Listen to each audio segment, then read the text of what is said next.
সবাইকে স্বাগত জানাচ্ছি বিডি ভিউজে। আপনাদের সাথে আছি আমি সুস্মিতা দাস।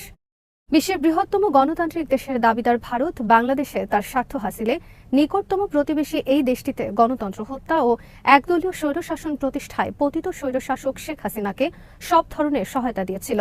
এজন্য দিল্লির বর্তমান শাসকরা কেবলমাত্র শেখ হাসিনা ও তার দল আওয়ামী লীগের সাথেই ঘনিষ্ঠ সম্পর্ক গড়ে তুলেছিল। শেখ হাসিনা ছিলেন দক্ষিণ এশিয়ায় ভারতের সবচেয়ে ঘনিষ্ঠ ও বিশ্বস্ত মিত্র। বাংলাদেশের অন্য কোনো দল ও জনগণের সাথে ভারতের কোনো সম্পর্ক ছিল না। কারোর সাথে সে ধরনের সম্পর্ক তৈরি করার প্রয়োজনীয়তাও অনুভব করেনি নরেন্দ্র মোদীর সরকার। বাংলাদেশ নিয়ে ভারতের এই একচোখা ও সংকীর্ণ দৃষ্টিভঙ্গির ফল যে শুভ হয়নি তা এখন হাড়ে হাড়ে টের পাচ্ছে নরেন্দ্র মোদীর সরকার। গণ অভ্যুত্থানে ক্ষমতাচ্যুত হয়ে দেশ থেকে পালিয়ে যাওয়া হাসিনাকে আশ্রয় দিয়েও এখন উভয় সংকটে পড়েছে ভারত। ব্রিটিশ দৈনিক দ্য গার্ডিয়ানে হান্নাহ এলিস ও পিটারসনের লেখা নিবন্ধের আলোকে বিস্তারিত থাকছে মোতালেব জামালির প্রতিবেদনে। 5ই আগস্ট পদত্যাগ করে হেলিকপ্টারে দ্রুত দেশ ছাড়েন শেখ হাসিনা এবং তার দীর্ঘদিনের মিত্র ভারতে গিয়ে পৌঁছান, যেখানে তিনি এর আগেও কয়েক বছর ছিলেন। যাওয়ার সময় তিনি তার বোন শেখ রেহানা ছাড়া আর কাউকেই সঙ্গে নেননি। এমনকি তার দলের কোনো রাজনৈতিক নেতা এবং সিনিয়র মন্ত্রীদের কাউকে কথা বলেননি যে তিনি দেশ ছেড়ে চলে যাচ্ছেন। 5ই আগস্ট হাসিনা দেশ ছেড়ে চলে যাওয়ার পর বিক্ষোভকারীরা তার সরকারি বাসভবন গণভবনে আক্রমণ করে।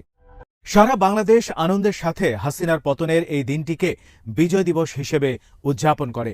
কিন্তু নয়াদিল্লিতে ক্ষমতার করিডোরে হাসিনার সরকারের পতনকে ভারতের জন্য একটি মারাত্মক বিপর্যয় হিসেবে দেখা শুরু হয়। কারণ ভারত দীর্ঘদিন ধরে হাসিনাকে দক্ষিণ এশিয়ায় তাদের সবচেয়ে ঘনিষ্ঠ ও গুরুত্বপূর্ণ মিত্র হিসেবে দেখে এসেছে। শেখ হাসিনা যে এবারই প্রথম ভারতে আশ্রয় নিয়েছেন তা নয়। 1975 সালে তার পিতা শেখ মুজিবুর রহমান হত্যার পর একবার হাসিনাকে আশ্রয় দিয়েছিল ভারত। 1981 সালে বাংলাদেশে ফিরে আসার আগ পর্যন্ত তিনি তার স্বামী ও সন্তানসহ 6 বছরের বেশি সময় সেখানেই নির্বাসনে ছিলেন। ভারতের প্রধান দুই রাজনৈতিক দল বিজেপি এবং কংগ্রেস উভয়ের সঙ্গেই হাসিনার দীর্ঘদিনের ঘনিষ্ঠ ব্যক্তিগত সম্পর্ক রয়েছে। তাদের এই সম্পর্ক শেখ হাসিনার সরকারের আমলে বাংলাদেশকে ভারতের সবচেয়ে ঘনিষ্ঠ, বিশ্বস্ত ও অনুগত আঞ্চলিক মিত্রে পরিণত হতে সাহায্য করে। ভারতের সাথে শেখ হাসিনার এই ঘনিষ্ঠ সম্পর্ক একই সাথে বাংলাদেশকে চীনের প্রভাব বলয়ে চলে যাওয়া থেকে দূরে রাখতেও সাহায্য করেছে। শেখ হাসিনা প্রথম ক্ষমতায় আসেন 1996 সালে এবং 2001 পর্যন্ত তিনি ক্ষমতায় ছিলেন। এ সময়ে এবং পরে 2009 সালে পুনরায় ক্ষমতায় আসার পর হাসিনা বাংলাদেশে ভারতের অবস্থান জোরালো করতে দেশটির সাথে অর্থনৈতিক ও নিরাপত্তা সহযোগিতার হাত বাড়িয়ে দেন। এ সময় তিনি ভারতকে নৌপথে বাংলাদেশের প্রবেশের পথ উন্মুক্ত করে দেন এবং ভারতীয় ব্যবসায়ীদের সাথে বিভিন্ন সেক্টরে লাভজনক চুক্তি স্বাক্ষর করে বাংলাদেশে তাদের ব্যবসা করে সহজে মুনাফা অর্জনের পথ তৈরি করে দেন। এর সুফলও দ্রুতই পেতে শুরু করেন শেখ হাসিনা। ভারতকে নানা ক্ষেত্রে ব্যাপক সুবিধা দেওয়ার বিনিময়ে ভারতও হাসিনাকে ব্ল্যাঙ্ক চেক দিয়ে দেয়। পাশাপাশি বাংলাদেশের কারচুপিপূর্ণ নির্বাচন ও শেখ হাসিনার নেতৃত্ব মেনে নেওয়ার জন্য যুক্তরাষ্ট্র সহ অন্যান্য দেশকে চাপ দিতেও দ্বিধাবোধ করেনি ভারত। বাংলাদেশে চলতি বছরের শুরুতে অনুষ্ঠিত সাধারণ নির্বাচন যাতে অবাধ ও সুষ্ঠু হয় তা নিয়ে কাজ করছিল যুক্তরাষ্ট্র। বাংলাদেশে নিযুক্ত মার্কিন রাষ্ট্রদূত পিটার ডি হাস ও দক্ষিণ এশিয়া বিষয়ক সহকারী মার্কিন পররাষ্ট্রমন্ত্রী ডোনাল্ড লু এ ব্যাপারে তৎপর ছিলেন।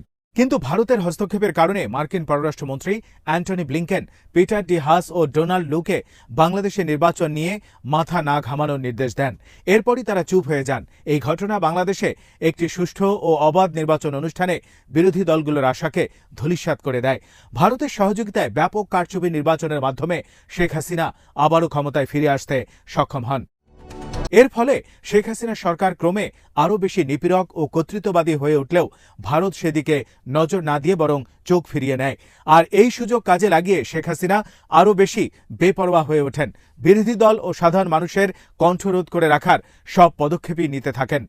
এই পরিস্থিতিতে ভারতীয় কর্মকর্তা ও মন্ত্রীদের বিরুদ্ধে বাংলাদেশের অভ্যন্তরীণ বিষয়ে হস্তক্ষেপ করে হাসিনাকে ক্ষমতার মসনদে টিকিয়ে রাখতে সাহায্য করার অভিযোগ তোলে বিরোধী দলগুলো। জুন মাসে ভারতের প্রধানমন্ত্রী নরেন্দ্র মোদী তৃতীয় দফায় ক্ষমতায় আসার পর তিনি বিদেশি কোনো সরকার প্রধান হিসেবে শেখ হাসিনা প্রথম ভারত সফরে যান। এভাবে গত 15 বছরে দুই দেশের সম্পর্ক কেবল হাসিনা সরকার ও আওয়ামী লীগ কেন্দ্রিক হয়ে পড়ে। প্রতিবেশী দুটি দেশের মধ্যকার সম্পর্কের এই ধরন বাংলাদেশে চরম আতঙ্কের কারণ হয়ে ওঠে। হাসিনার শাসনামলে ভারত ও বাংলাদেশের সম্পর্ক নিয়ে Bangladesh Institute of Peace and Security স্টাডিজের সিনিয়র ফেলো শাফকাত মুনির বলেছেন, ভারত বাংলাদেশ সম্পর্কটি মূলত একজন ব্যক্তি এবং একটি দলের সাথে সম্পর্ক হয়ে উঠেছিল। অন্য বিশ্লেষকদের মতো তিনিও হাসিনার পতনের পর বাংলাদেশের প্রতি ভারতের দৃষ্টিভঙ্গি পর্যালোচনা করার আহ্বান জানিয়েছেন দিল্লির প্রতি। তিনি বলেন, এখন ভারতকে মেনে নিতে হবে যে শেখ হাসিনা চলে গেছেন, তিনি এখন ইতিহাস। দুদেশের সম্পর্ককে সম্পূর্ণ নতুনভাবে পুনঃস্থাপন করতে হবে। সরকার পরিবর্তনের উপর প্রতিবেশী দেশের মধ্যে কোনো সম্পর্ক নির্ভর করতে পারে না। ভারত ও বাংলাদেশের মধ্যে নতুন করে সম্পর্ক গড়ে তোলার ক্ষেত্রে বড় হুমকি হয়ে উঠেছে ভারতে শেখ হাসিনার উপস্থিতি। তাকে প্রত্যর্পণের জন্য বাংলাদেশ সরকারের পক্ষ থেকে এখনও আনুষ্ঠানিকভাবে অনুরোধ করা হয়নি। তবে তাকে ফিরিয়ে এনে বিচারের মুখোমুখি করতে মানবাধিকার কর্মীরা এবং বিরোধী দল দাবি তুলেছে। যে কূটনৈতিক পাসপোর্ট ব্যবহার করে হাসিনা ভারতে গেছেন তা বাতিল করে দিয়েছে বাংলাদেশের অন্তর্বর্তীকালীন সরকার। ফলে ভারত শেখ হাসিনাকে কতদিন রাখতে পারবে তা নিয়েও প্রশ্ন দেখা দিয়েছে। গণ আন্দোলন দমনকালে হত্যা ও অপহরণে ভূমিকা রাখার অভিযোগে শেখ হাসিনার বিরুদ্ধে ইতিমধ্যে ১০০টিরও বেশি মামলা হয়েছে। বাংলাদেশের আন্তর্জাতিক অপরাধ ট্রাইব্যুনাল সাম্প্রতিক বিক্ষোভের সময় সংগঠিত গণহত্যা এবং মানবতা বিরোধী অপরাধের অভিযোগে তার বিরুদ্ধে তদন্ত শুরু করেছে। বাংলাদেশ জাতীয়তাবাদী দলের মহাসচিব মির্জা ফখরুল ইসলাম আলমগীর বিচারের মুখোমুখি করতে শেখ হাসিনাকে ফেরত পাঠানোর জন্য ভারতের কাছে আহ্বান জানিয়েছেন। তিনি অভিযোগ করেন, বাংলাদেশের অন্তর্বর্তী সরকার ও গণতান্ত্রিক আন্দোলনকে নস্যাৎ করতে ভারতকে নিরাপদ আশ্রয় হিসেবে ব্যবহার করছেন শেখ হাসিনা। তাকে আইনি উপায়ে বাংলাদেশ সরকারের কাছে হস্তান্তর করার আহ্বান জানিয়ে ফখরুল বলেছেন, এদেশের মানুষ হাসিনার বিচারের সিদ্ধান্ত নিয়েছে, তাই তাকে বিচারের মুখোমুখি হতে দিন। যুক্তরাষ্ট্রের ইলিনয় স্টেট ইউনিভার্সিটির অধ্যাপক ডক্টর আলী রিয়াজ দ্য গার্ডিয়ানকে বলেছেন, হাসিনার আকস্মিক পতনে ভারতকে একটি গুরুতর গোয়েন্দা ব্যর্থতার মুখোমুখি হতে হয়েছে। আঞ্চলিক এই বিপর্যয়ের জন্য ভারত মোটেই প্রস্তুত ছিল না। বর্তমানে ভারত বিরোধী মনোভাব ছড়িয়ে পড়েছে বাংলাদেশে। ভারত রাষ্ট্রীয় সম্পর্ককে গুরুত্ব না দিয়ে শেখ হাসিনা ও তার দলের সাথে সম্পর্ক ঘনিষ্ঠ করেছে। তারা বাংলাদেশের ক্ষেত্রে একেবারেই সংকীর্ণ ও একচোখা নীতি অনুসরণ করায় বাংলাদেশ নিয়ে ভারত এখন অনিশ্চিত পরিস্থিতিতে পড়ে গেছে। শেখ হাসিনা সরকারের পতনের ১ মাস পরেও দিল্লির প্রতিক্রিয়ায় বাংলাদেশের নতুন সরকারের পক্ষ থেকে গণতান্ত্রিক সংস্কারের উদ্যোগের ব্যাপারে তেমন কোনো বক্তব্য নেই। বরং প্রতিবেশী দেশে অস্থিরতা এবং হিন্দু সংখ্যালঘুদের উপর হুমকির বিষয়ে গভীর উদ্বেগ প্রকাশ করেছেন মোদি। মার্কিন প্রেসিডেন্ট জো বাইডেনের সাথে ফোনালাপের পর সামাজিক যোগাযোগ মাধ্যম এক্সে প্রকাশিত এক বিবৃতিতে মোদি বলেন, বাংলাদেশে হিন্দুদের উপর হুমকি নিয়ে বাইডেনের সাথেও কথা বলেছেন তিনি। এ সময় তিনি বাংলাদেশে স্বাভাবিক পরিস্থিতি ফিরিয়ে আনার উপর জোর দিয়েছেন বলেও দাবি করা হয়। কিন্তু হোয়াইট হাউসের বিবৃতিতে বাংলাদেশের বিষয়ে কোনো কথা উল্লেখ না থাকায় মোদির দাবি নিয়ে বিতর্ক তৈরি হয়েছে।